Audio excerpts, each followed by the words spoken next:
Good day, learners, and welcome to session 7, which dwells on communication in organizations or organizational communication. In session 6, we discussed the very important issue of communication breakdown. That's when communication doesn't get to the person who is supposed to receive it, or didn't get to the person fully, or the person does not understand the thing as it was sent, the message as it was sent, and all that. This may be due to personal factors. The person is tired, or he doesn't like the person or the topic. Grammatical factors, which is very serious because English is our second language, not our primary language. And then it's not our mother tongue. And so people don't understand words. So words have different meanings and all that. And then environmental factors, like as simple as faulty equipment or poor network if you are speaking by phone and all that. We also have breakdown in organizations, which is caused by eye service, communication overload, or lengthy communication channels. In this session 7, we're going to discuss how communication takes place in the organization, as well as the importance of communication in all organizations. Once you have paid attention sufficiently and adequately to this segment, you should be able to explain the nature and scope of organizational communication. You should discuss the role of organizational communication and its impact on organizational effectiveness. So we have a 2-point agenda. What is organizational communication? And how does it assist the organization to achieve its goals, which is what we call organizational effectiveness.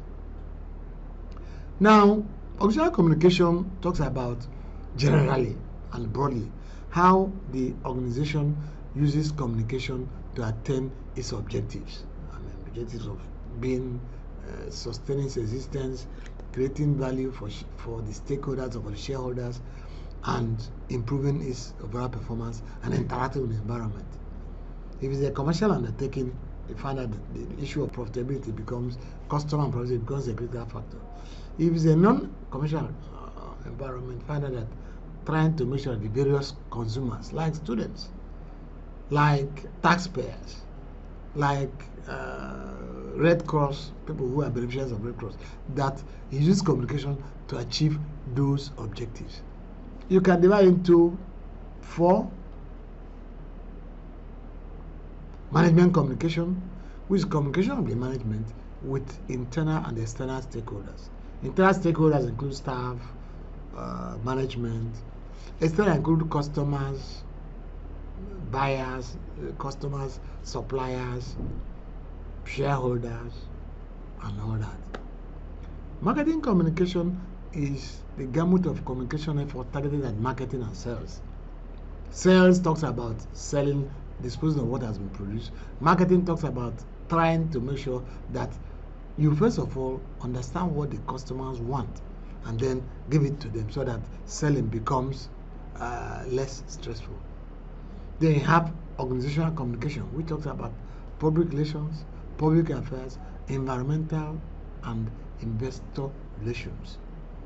Public relations and public affairs are related, but they are not the same thing, and we are going to discuss it shortly. So, and the argument is, why not do a total communication? Why not align all this communication so that communication is used as meant to either persuade or inform or integrate or regulate? And that is it. Total communication imperative is imperative that we have a total communication. So that at any point that you are communicating, you bear all of them in mind.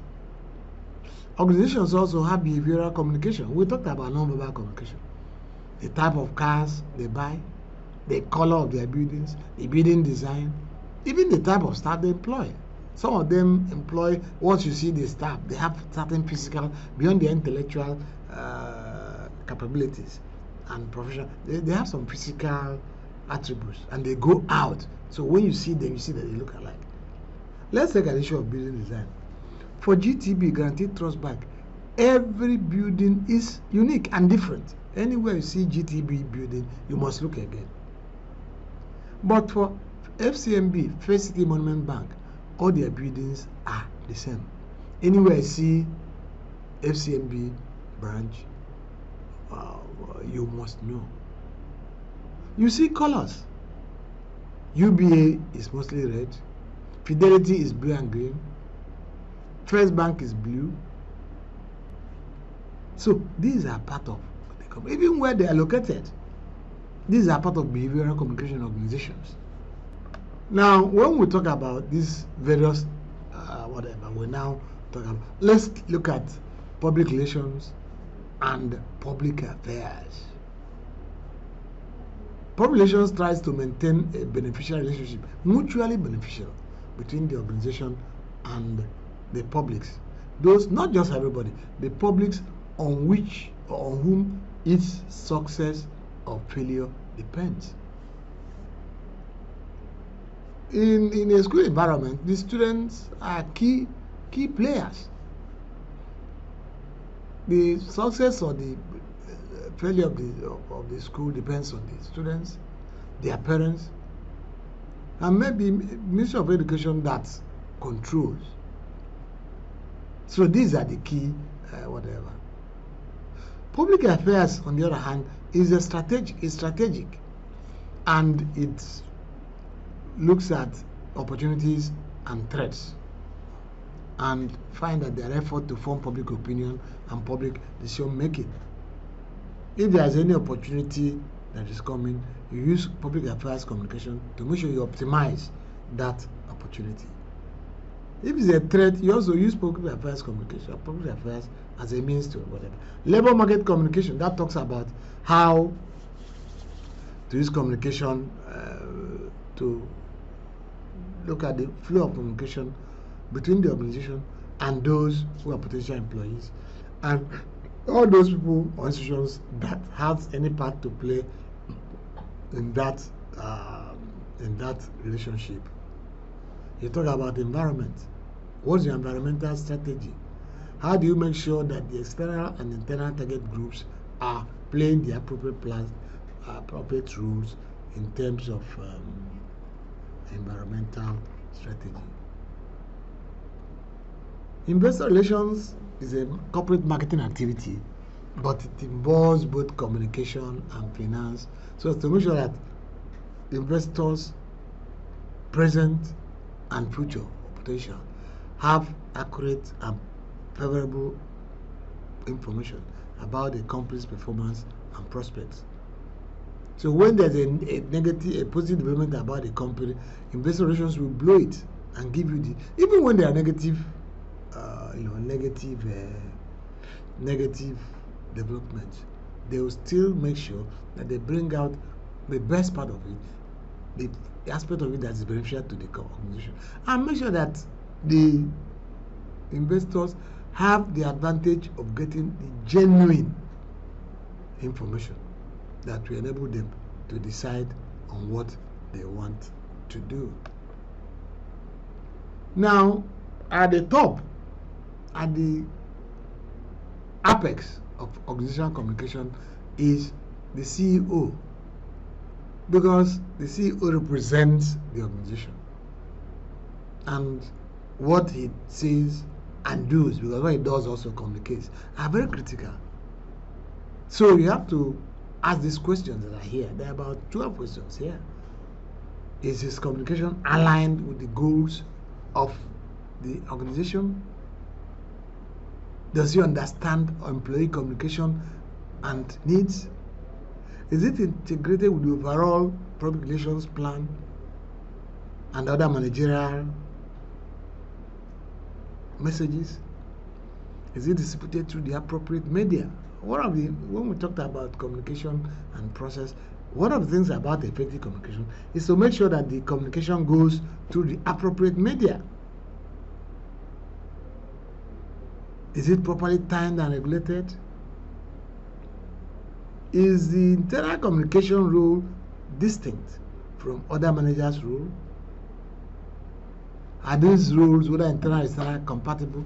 So these are and that's why many often the CEO has a specialist advising and managing his communication, because whereas a lower person can do something and try to manage it, if the error is from above, If the fish spoils from the head, then there's serious problem.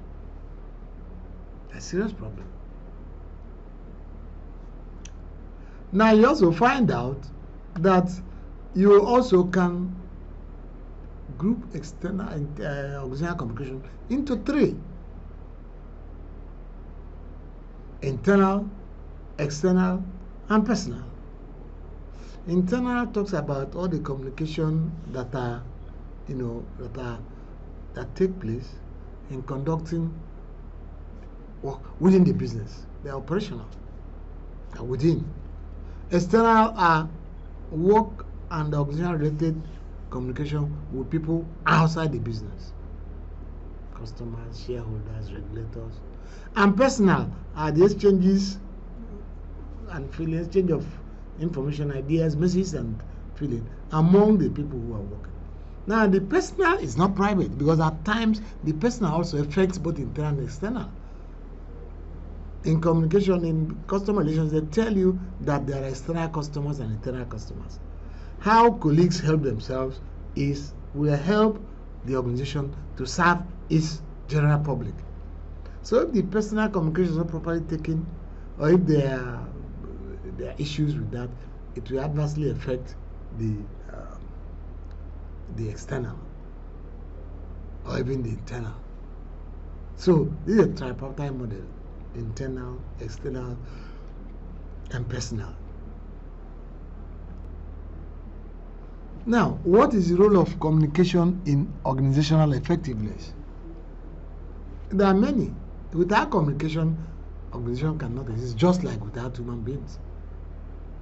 For the establishment, continued survival, and progress of the organization depends on communication. In either way you see it, every organization has mission, vision, objectives, and these must be properly articulated, shared, and communicated among the various stakeholders. You can't do that without communication. The management functions: planning, organizing, staffing, coordinating, controlling, and all that. Including functional one, MIS, marketing, finance. You can't do that without communication. Look at, you want to plan. How do you do that? You have to determine what you want to do in future, the cost implications, who are those who will do it. It requires meeting, it requires coordination, and these are all about communication. You also have to maintain relations with various stakeholders, which we have mentioned before. And the environment has to be continuously monitored. That monitoring involves an exchange between the organization and its outside, vice versa. How do you monitor that? You may find somebody, depending on the area of interest of the organization and what it wants to do. Somebody may be specifically monitoring the speeches and activities of the Ministry of Petroleum Resources, together with OPEC, together with other petroleum producers in Africa, together with non-OPEC members. That's a full job. It's monitoring the environment, so you know what's likely to happen and whatever. The role of communication and its impact depends on various issues that are peculiar to the organization: the size, the structure, the ownership, the extent of centralization or the dispersal of authority, membership homogeneity, how the members are similar or not, internal collaboration, and the extent of environmental uncertainty and change. When the environment is stable, the demand on the organization is different from when the environment is in a state of flux. It changes per second. You also find out that policies, instructions can only be passed to those below, as well as suggestions and opinions passed to those above through communication. You also use communication to generate interest, goodwill, and cooperation from all, both among the staff, among the management, among the board members, among the shareholders, among the customers. You even need goodwill with government. What are the tasks that the organization is undertaking? what are the performance and what type of decision making are very essential. All these things will, depends on information and its effectiveness. There's also the need to achieve coordinated action so that everybody is rowing in the same direction. And of course, it reduces uncertainty. When you keep people informed and when you display rumors, uncertainty is removed, and that is good for the health of the organization. We discussed earlier on that when people don't get accurate information, they start depending on rumors. We will discuss that in due course.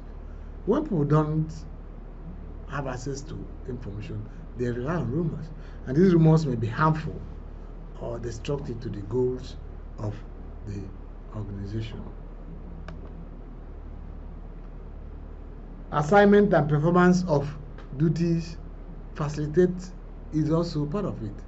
Participatory management, a kind of management in which management, senior and the lower ones participate, share opinions, take suggestions, and that's participatory management or leadership.